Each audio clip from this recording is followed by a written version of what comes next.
I never intended to go through my husband's things, but when a scented envelope slipped out of his jacket pocket while I was doing laundry, something in my gut told me it wasn't just another business card. My name is Susan, and until that moment, I believed I had the perfect marriage.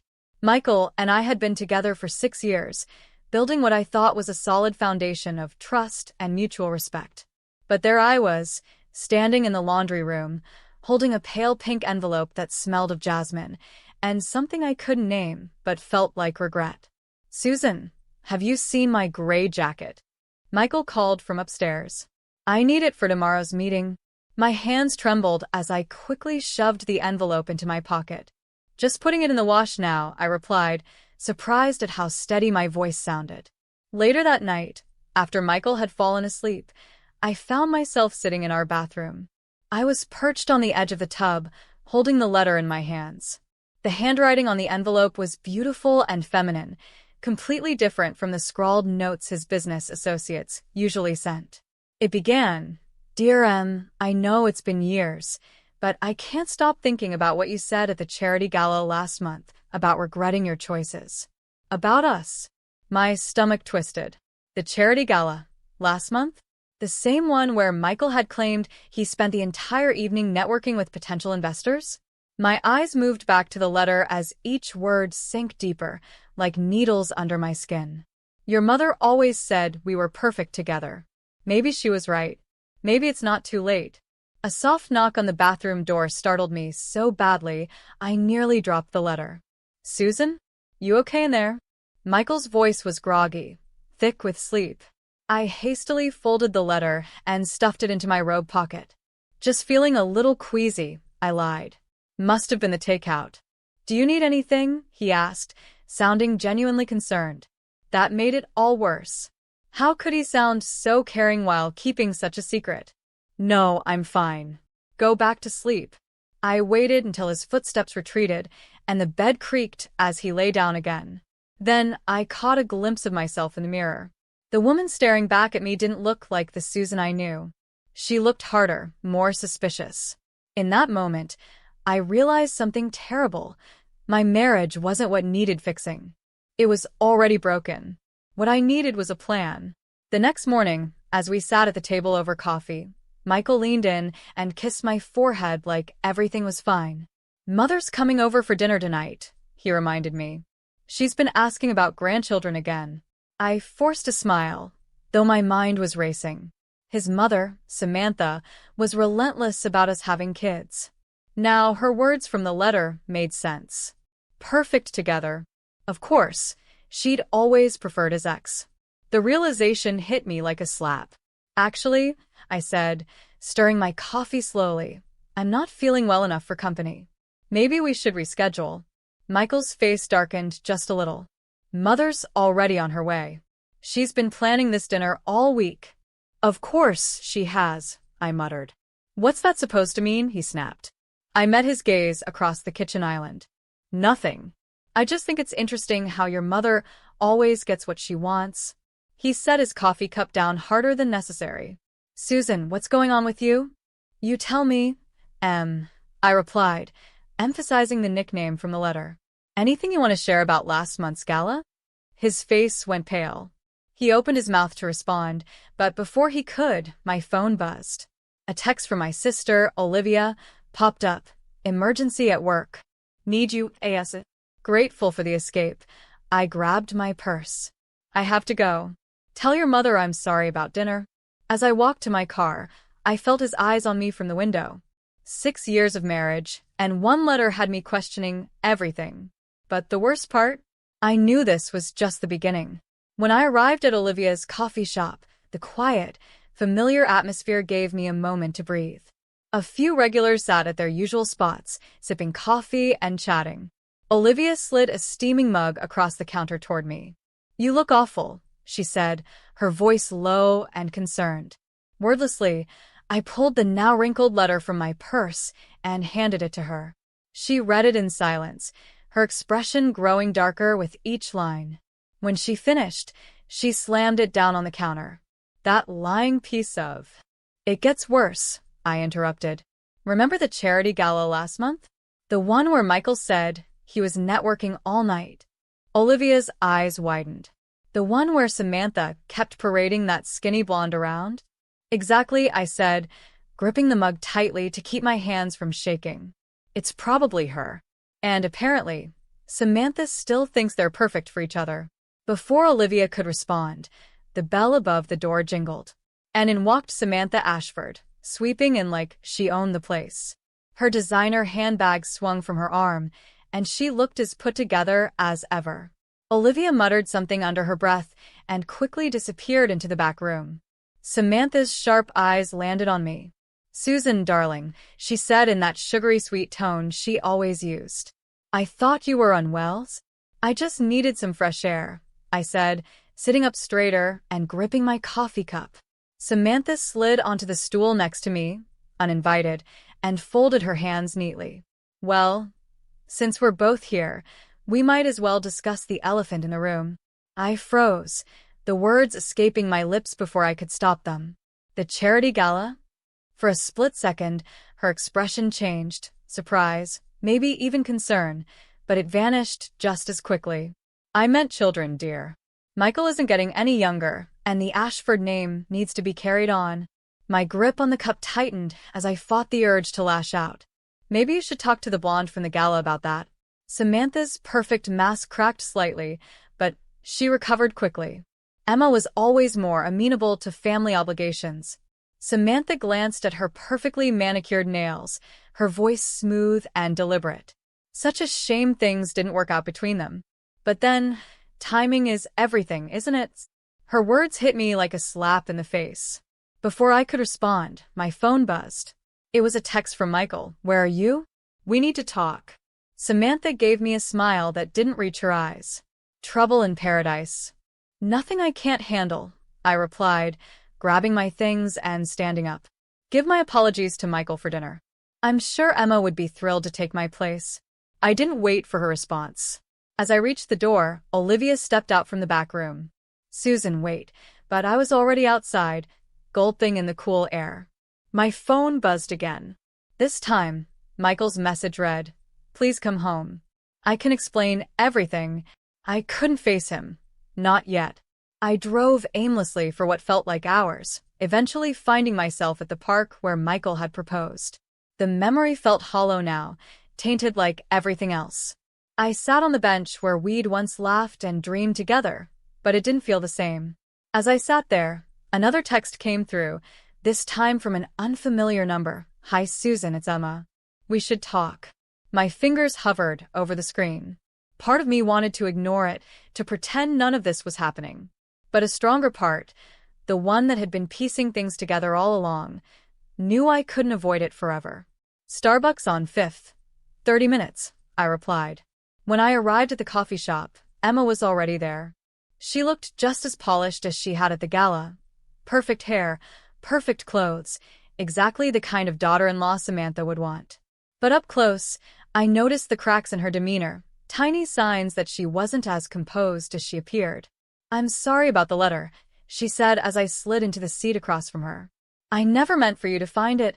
"But you meant to write it," I said, my tone sharper than I intended. She fidgeted with her coffee cup, avoiding my eyes. "Samantha said, she said things weren't working out between you and Michael. That he was miserable." "Of course she did," I said with a bitter laugh. "And you believed her?" "I believed what I wanted to believe," Emma admitted, finally meeting my gaze. "But after the gala, after seeing you two together, I realized Samantha wasn't telling the whole truth." "She never does," I said, standing up. For the first time in days, I felt a strange sense of clarity. "Thank you for being honest. That's more than I can say for my husband." I left before she could respond, my thoughts racing. Timing. Samantha had been right about one thing. It really was everything. And now it was time for me to take control. When I finally got home that evening, the house was dark except for the light coming from Michael's study. Through the window, I saw him hunched over his desk, his phone pressed to his ear. I unlocked the door quietly, but he must have heard me because his conversation stopped abruptly. "I have to go," he said in a low voice. "No, not now. I'll call you later." I stood in the doorway of his study, watching as he scrambled to close browser tabs on his computer. "Don't stop on my account," I said, my voice icy. "I'm sure Emma's waiting for your call." His face went through a whirlwind of emotions, shock, guilt, anger, before settling on something close to resignation. "It's not what you think," he said. "Really?" I stepped closer, because I just had a very enlightening chat with her. She told me about Samantha's meddling. "What I can't figure out is why you went along with it." "Susan, please." He reached for my hand, but I pulled away. "Don't." My voice cracked, but I refused to let him see me cry. That's when I noticed a tab he hadn't closed in time, a draft email addressed to Emma. My stomach turned as I read the subject line, "Divorce Papers." There was an attachment. "Were you even going to tell me?" I asked, my voice barely a whisper. "Or was I supposed to find out through your mother, like everything else?" Michael ran a hand through his hair, a gesture I'd once found endearing. Now it only made me angrier. "I was trying to protect you," he said, his voice rising with frustration. "Protect me?" I repeated, laughing bitterly. "By secretly planning our divorce with your ex?" He groaned, dropping his head into his hands. "The company's failing, Susan. I'm drowning in debt. Mother offered to help, but only if you left me for Emma," I finished, the pieces clicking into place. "Because she comes from money, and I'm just a financial analyst from the wrong side of town." "That's not fair," he said weakly. "Fair?" I walked to his desk and spun his computer screen toward me. The draft email was still open, dated 3 weeks ago. "You've been planning this for weeks, Michael. While I've been sitting here, blaming myself, trying to figure out what I did wrong." His phone buzzed on the desk, and Samantha's name lit up the screen. "Of course." "Go ahead, answer it," I said, already heading for the door. "Tell your mother her plan worked. The common girl is finally out of the picture." "Susan, wait." He grabbed my arm, desperation in his eyes. "Where are you going?" I yanked my arm away. "To pack." "And then I'm calling my lawyer. I'm sure he'll be very interested in these emails, especially the parts about hiding assets before filing for divorce." The color drained from his face. "You wouldn't."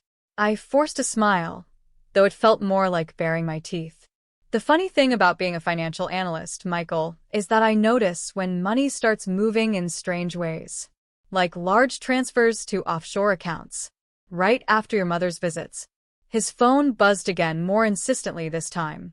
He glanced at it, and I could see the panic growing in his eyes.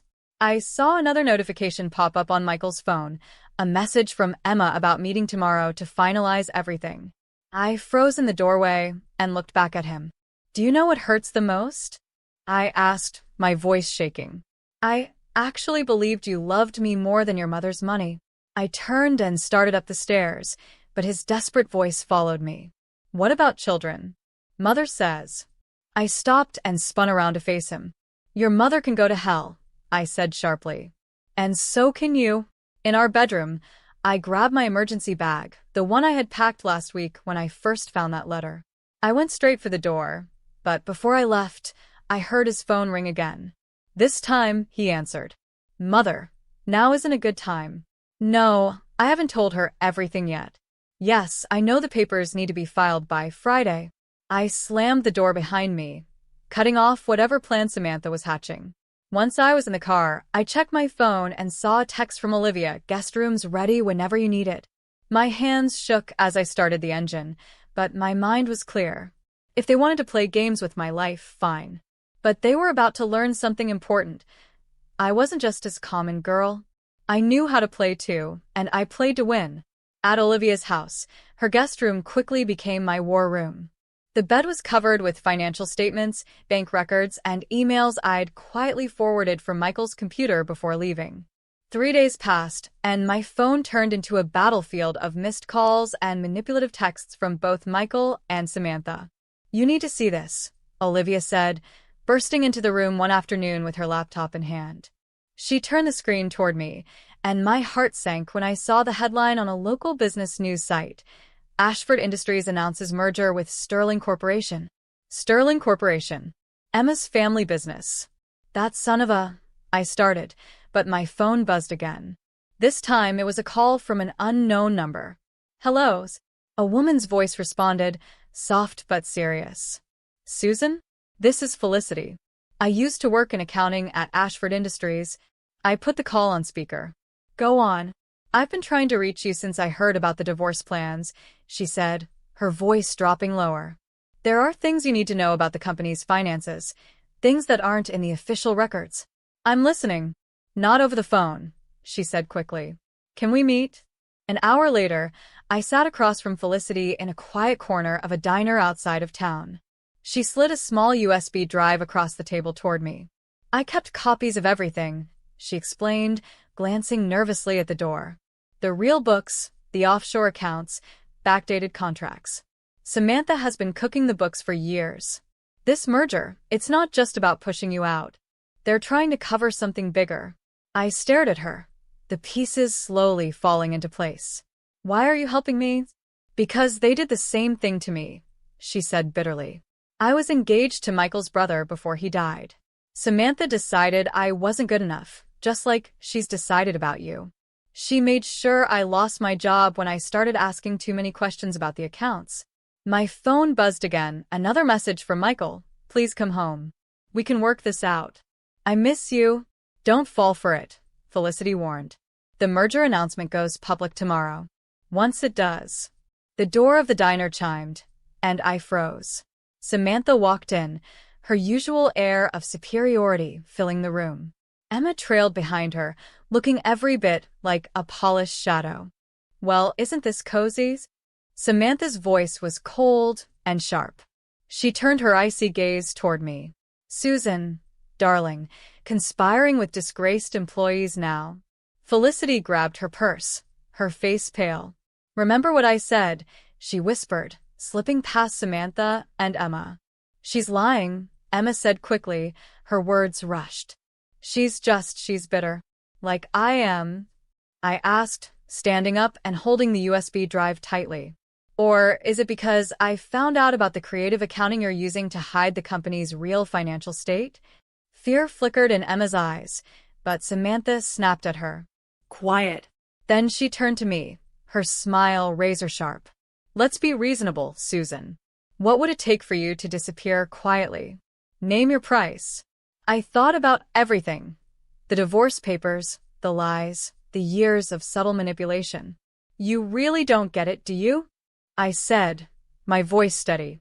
"This was never about money." "Everything is about money, dear," she replied, reaching for my arm. I stepped back. "Don't be foolish. You can't win against us," she said, her tone almost mocking. "Watch me." I turned and headed for the door, pausing to throw one last line over my shoulder. "Oh, and Samantha? Tell Michael I'll see him in court. I'm sure the SEC will be very interested in those offshore accounts." Back at Olivia's guest room, I plugged in the USB drive. As file after file loaded, the full picture came into focus. The company wasn't just failing, it was a complete fraud. The merger wasn't a power move, it was a desperate attempt to bury the evidence. My phone buzzed again. This time it was my lawyer. "Susan, we need to talk. Michael's filing for an emergency hearing tomorrow. He says he has evidence that you're mentally unstable." I stared at the files on my screen, then glanced at the latest text from Michael. "Last chance, Susan. Don't make this harder than it needs to be." They wanted to play dirty? Fine. I started forwarding files to my lawyer.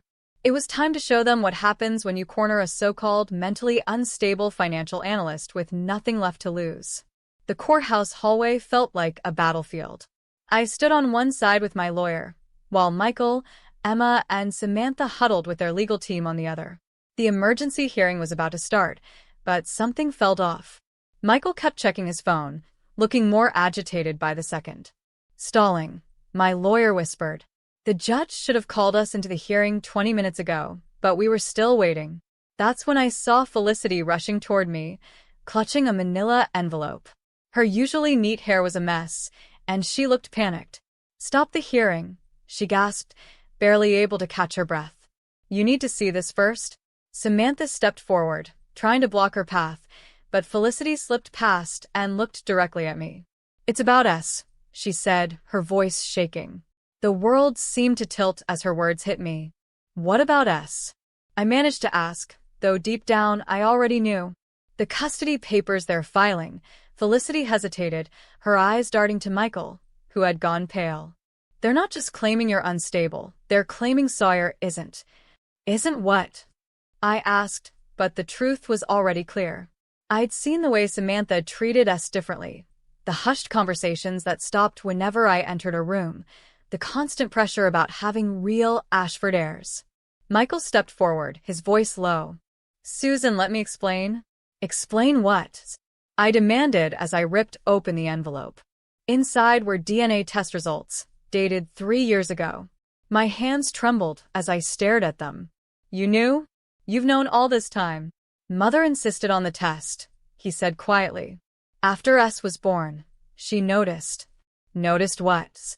I shouted, my voice echoing through the hallway. That my child wasn't good enough for the Ashford bloodline? I was trying to protect you both, Michael stammered, but Samantha interrupted, her tone icy. If this got out? If what got out? I snapped, stepping closer to her. That your perfect son isn't S's biological father? That all your grand plans for an Ashford heir are based on a lie? Emma grabbed Michael's arm, looking horrified. You told me the child was from a previous relationship. He told you what? I asked, the pieces falling into place. The merger, the rushed divorce, the custody filing, it had never been about the company. It was about erasing us completely. Susan, Michael pleaded, we can work this out. A generous settlement. In exchange for what? I cut him off. My child? My silence. I laughed, though the sound bordered on hysteria. You know what's funny? I actually felt guilty about exposing your financial fraud. But this? I pulled out my phone and held up the screen. This just made it easy. What did you do? Samantha's voice sharpened. Check your phones, I said coldly. The SEC should be receiving some very interesting documents right about now. Along with these DNA results and proof of your attempts at extortion. Their faces turned white as their phones started pinging with notifications. Michael lunged toward me, but Olivia, who had been quietly filming the entire exchange, stepped in front of him. Touch her, she said calmly, and assault charges will be the least of your worries. At that moment, the courthouse doors burst open and federal agents flooded the hallway. Chaos erupted as Samantha's carefully constructed world began to crumble. Michael was led away in handcuffs, Emma collapsed in tears, and for the first time, Samantha looked genuinely afraid. This isn't over, she hissed as the agents approached her. That child is mine. I cut her off. And you'll never come near us again. Later that night, I sat on the couch, watching Sawyer sleep peacefully, completely unaware of how their world had just been turned upside down. Olivia handed me a cup of tea and settled beside me. You okay? She asked gently. I thought about everything. The lies, the manipulation, the years of feeling trapped. No, I admitted honestly. But I will be. My phone buzzed and I saw a message from Felicity. There's more you need to know about Michael's brother and what really happened to him. When you're ready. I stared at the message, feeling the weight of even more secrets and lies. But as I looked back at Sawyer, sleeping so peacefully, I knew my priority. Right now, protecting my child was all that mattered. Tomorrow would bring new battles, but for tonight, in this quiet moment, we were finally free. And that was enough. 6 months after the courtroom showdown, I thought we were finally safe. Michael was awaiting trial for financial fraud, Samantha had retreated to her summer home in disgrace, and Sawyer was thriving in our new apartment across town. Life felt peaceful for the first time in years. But peace, I learned, was just another illusion. The letter arrived on a Tuesday, thick and ominous, with no return address. My stomach sank as I opened it. Inside were photos, dozens of them. Pictures of Sawyer at school, at the park, and even of us shopping. All taken without us knowing. Then my phone rang. It was Felicity. They're moving against you, she said without hesitation. Samantha hired private investigators. They're building a case. What kind of case? I asked, panic rising in my chest. Michael's DNA test already proved. Not about paternity, Felicity interrupted. Her voice dropped to a near whisper. About Sawyer's real father. They found him, Susan. The room spun as her words sank in. My mind raced back to that weekend in Vegas, 5 years ago, before I had even met Michael. I'd never gotten the man's name. Never thought I'd need to. That's impossible, I said weakly. Nothing's impossible with Samantha's resources, Felicity replied grimly. She paused. And there's more. Michael's brother, his death wasn't an accident. I found evidence. A crash from Sawyer's room cut her off. I dropped the phone and ran, my heart pounding. The window was wide open, the curtains billowing in the breeze. Sawyer's bed was empty. Sawyer's. I screamed, my voice echoing through the apartment. My foot landed on something crumpled, a note written in Samantha's elegant handwriting. We need to talk. Alone. My phone buzzed with a new message. It was an address, followed by a chilling warning. Come alone, or you'll never see them again. Olivia found me in the bathroom moments later, throwing up from panic. The police will take too long, I said, wiping my mouth and grabbing my keys. She'll disappear with Sawyer the second she sees cops. Then I'm coming with you, Olivia insisted. No, I showed her the photos. She's been watching us for months. She'll know. The address led me to an abandoned warehouse by the docks. Samantha stood in the entrance, her usual elegance replaced by something cold and haunted. Where's my child? I demanded. Safe, she replied smoothly, with their real family. I am their real family. I yelled, my voice breaking. Are you? She asked, pulling out more photos, old ones of me in Vegas with the man I'd met that weekend. His name is James Mitchell, she said. A successful attorney. Married. 2 kids. Imagine the scandal when this hits the press. My hands shook as I stared at the photos. What do you want? Leave town tonight, Samantha said coldly. Sign over custody to the Ashfords and these, she held up the photos, stay buried. You'd ruin an innocent family just to win? I asked, horrified. To protect my family, she said with a cold smile. I've done worse. A child's cry echoed from inside the warehouse. Sawyer. I started toward the sound, but Samantha stepped in my way. Choose carefully, Susan, she warned. Your child can have everything, the Ashford name, wealth, status, or they can have nothing, watching their mother's reputation burn. My phone buzzed in my pocket, a message from Felicity. Whatever she's offering, don't take it. I found proof about Henry's death. She'll never let you go. Henry. Michael's brother. The one who had died mysteriously after questioning the company's finances. The one who had been engaged to Felicity. Tick-tock, Samantha said, her voice dripping with impatience. What's it going to be? Another cry echoed from deeper in the warehouse. My child was scared, alone, and needed me. But if I gave in now, Samantha would always have this power over us. There would be no escape. She held out custody papers, already drawn up, waiting for my signature. I thought about that weekend in Vegas, about the secrets I'd buried, about the shame Samantha wanted to use against me. I thought about Henry, who had likely stood in my exact position, facing impossible choices. No, I said quietly. Samantha's brows lifted. Excuse me?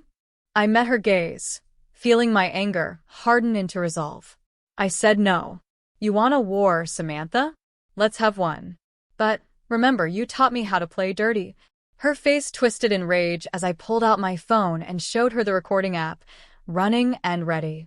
Sometimes, I said, my voice steady, the best revenge isn't about winning. It's about making sure everyone loses. I pressed send. Chaos erupted instantly. Samantha's confession about Henry, combined with Felicity's evidence, was now in the hands of every major news outlet and law enforcement agency in the state.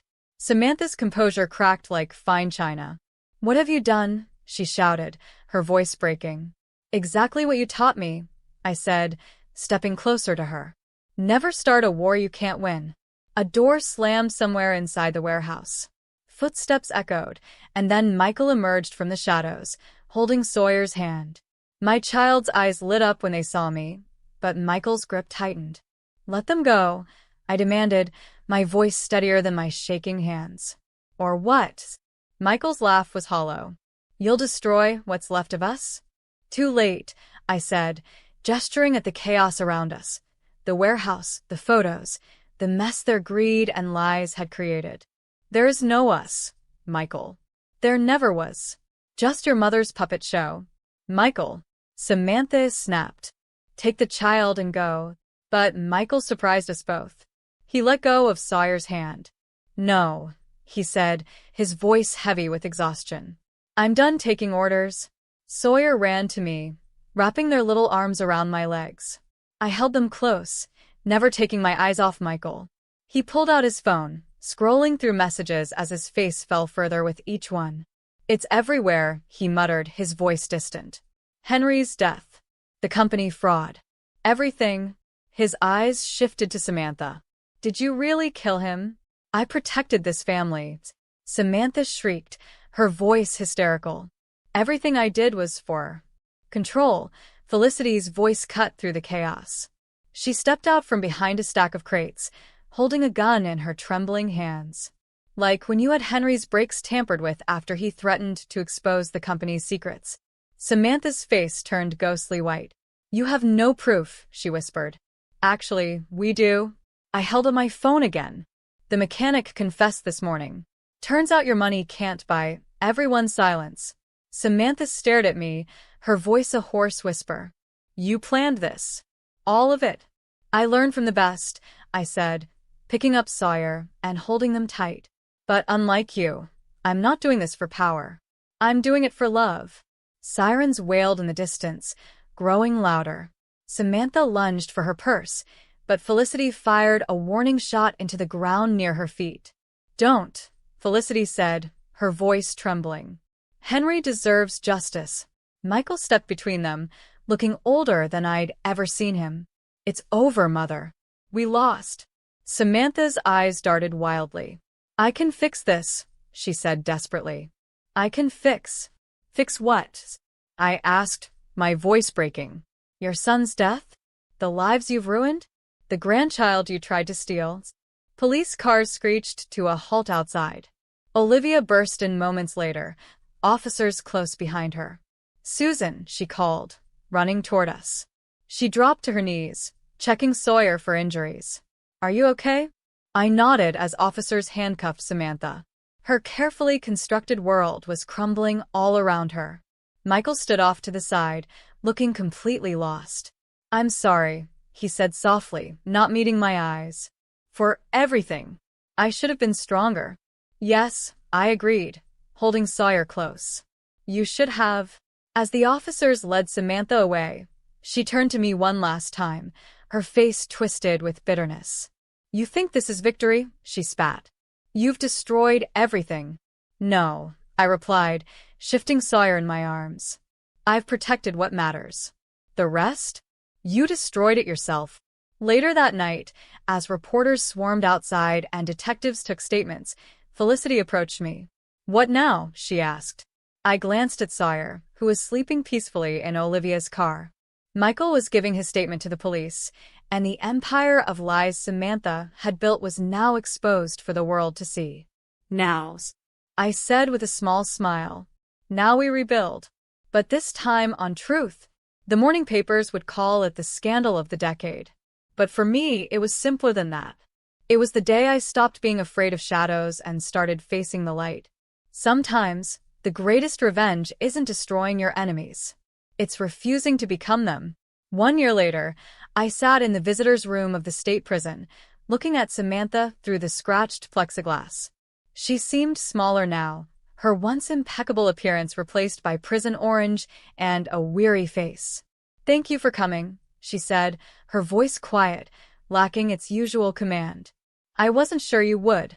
Neither was I admitted, placing Felicity's latest letter on the counter between us. But this convinced me. Samantha's eyes flickered to the letter. She told you about Henry's daughter? The one I forced her to give up for adoptions. Yes, I replied, keeping my voice even. She touched the glass, her expression surprisingly vulnerable. I thought I was protecting our legacy. Instead, I destroyed it. Outside, Olivia waited with Sawyer, who was drawing pictures for their new baby sister. Felicity had named her Henry, after the brother Samantha had tried so hard to erase. Michael asks about you, I said. In his letters from rehab, do you answer? She asked. Sometimes, I said, studying her. He's doing better, learning to be his own person. And you? She asked, genuine curiosity in her voice for the first time. Are you happy? The question caught me off guard. After everything, she'd never cared about my happiness before. I'm at peace, I said honestly. Sawyer is thriving. Olivia's coffee shop is expanding, and Felicity, she's become family in a way you never allowed. Samantha gave a hollow laugh. I spent years trying to create the perfect family, only to watch a real one grow from the ashes of my mistakes. A guard signaled that our time was nearly up. I slid a photo of Sawyer and baby Henry across the counter. They should know their history, I said. All of it. The good and the bad. Tears welled in Samantha's eyes as she took the photo. I don't deserve forgiveness, she said softly.